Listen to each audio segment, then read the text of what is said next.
दिवाली पूजन से पहले ही आप अपने घर के मुख्य द्वार पर और घर के जिस भी कोने में आप रंगोली बनाना चाहें बना सकते हैं। घर के मुख्य द्वार को पानी डालकर साफ करना चाहिए, क्योंकि रात को मुख्य द्वार पर ही दिया जरूर रखा जाता है। सबसे पहले एक चौकी पर आप लाल या पीला रंग का वस्त्र बिछा लीजिए।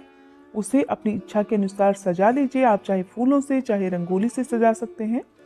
पूजा के लिए आज के दिन जो सबसे जरूरी चीजें होती हैं वो होती हैं खील बताशे और कोई भी फल या मिठाई, साथ ही भगवान गणेश और माँ लक्ष्मी जी की मूर्तियां। और इसके साथ ही बहुत से लोग दिवाली के दिन जो होता है वो नारियल की भी स्थापना करते हैं। अगर आप चाहें तो नारियल की भी स्थापना आप कर सकते हैं। सबसे पहले गंगा जल लेकर चौकी पर छिड़क लेंगे और पवित्र कर लेंगे। इसके बाद भगवान गणेश और माँ लक्ष्मी जी की स्थापना करनी होती है। देखिए, स्थापना करने से पहले जब नई मूर्ति अगर आप रख रहे हैं, क्योंकि बहुत से लोग तो धनतेरस के दिन ही नई मूर्तियों की पूजा कर लेते हैं और कुछ लोग दिवाली के दिन नई मूर्तियों की पूजा करते हैं। आप चाहें तो दोनों ही विधियों से पूजा कर सकते हैं। अगर आपने एक दिन पहले पूजा कर ली है धनतेरस के दिन ही तो कोई बात नहीं।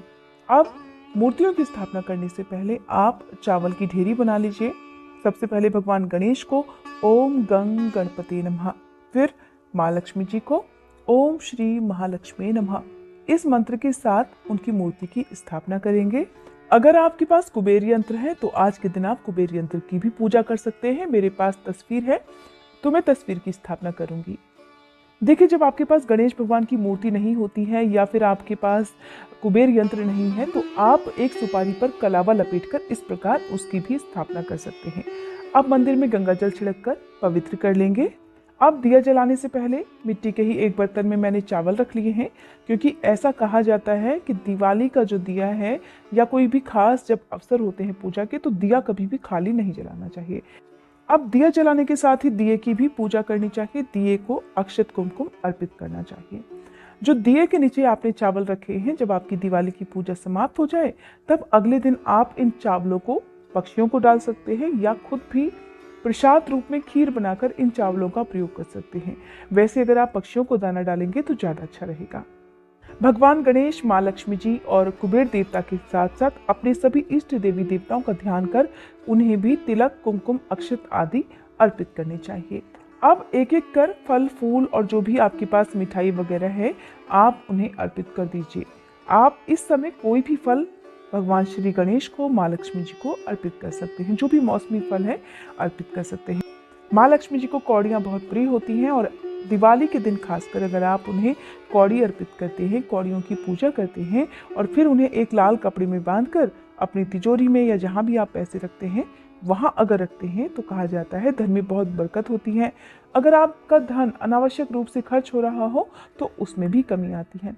तो सबसे पहले हम कौड़ियों को तिलक कर लेंगे, उन्हें अक्षत कुमकुम अर्पित कर देंगे और फिर माँ लक्ष्मी जी के चरणों में अर्पित कर देंगे। आज के दिन पूजा करते समय ओम गंग गणपति नमः या फिर ओम श्री महालक्ष्मी नमः इस मंत्र का जाप आप मन ही मन लगातार करते रहें, क्योंकि पूजा जो होती है वो मौन रहकर नहीं करनी चाहिए। किसी भी मंत्र का जो भी आपको याद हो उसका जाप हर समय जरूर करते रहना चाहिए। साथ ही क्योंकि आज के दिन खील, बताशे और खिलौने जरूर चढ़ाए जाते हैं तो एक एक मिट्टी का जो करवा होता है आप उसे दोनों तरफ मिट्टी के करवे में खीलें भरकर रख दीजिए। मैंने दोनों ही करवे में खीलें रखी हैं, एक में मैंने खीलें रखी हैं और एक में मैंने कच्चा चावल रखा हुआ है और बाद में मैं इन कच्चे चावलों को चिड़ियों को डाल दूंगी।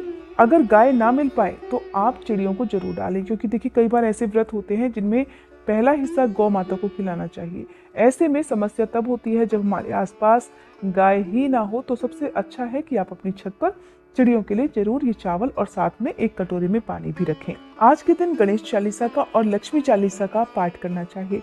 संभव हो तो लक्ष्मी सूक्त का पाठ कर भी सकते हैं या सुन भी सकते हैं। साथ ही क्योंकि दिवाली का दिन है तो माँ लक्ष्मी जी की कथा आपको सुननी चाहिए। अपने घर के हर कोने में एक एक दिया जरूर जलाकर रखें। आज के दिन दीपदान जरूर करना चाहिए। आप चाहे बहते जल में दीपदान कर सकते हैं या आपके आसपास मंदिर है वहां दीपदान कर सकते हैं। किसी भी पवित्र पेड़ के नीचे, चाहे वो पीपल का वृक्ष हो, बेल वृक्ष हो या आंवले का वृक्ष हो, शमी का पेड़ हो, तो वहां पर भी आप दीपदान कर सकते हैं। साथ ही तुलसी जी के गमले में अपने घर के आसपास जो भी मंदिर हो वहां जाकर दीपदान करना चाहिए। घर के चारों कोनों में दीपदान करने के अलावा भी आप अपने पितरों के नाम से एक दिया आज के दिन जरूर जलाएं, क्योंकि कार्तिक अमावस्या है और अमावस्या के दिन जो पितर होते हैं उनकी विशेष रूप से पूजा की जाती है।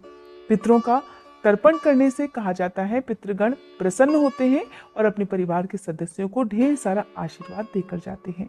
इस प्रकार दिवाली के दिन आपके घर में शुद्ध सात्विक भोजन बनना चाहिए और जो भी भोजन आप बनाएं उसका भोग भी भगवान गणेश माँ लक्ष्मी जी के साथ साथ अपने पितरों के निमित्त भी जरूर लगाना चाहिए।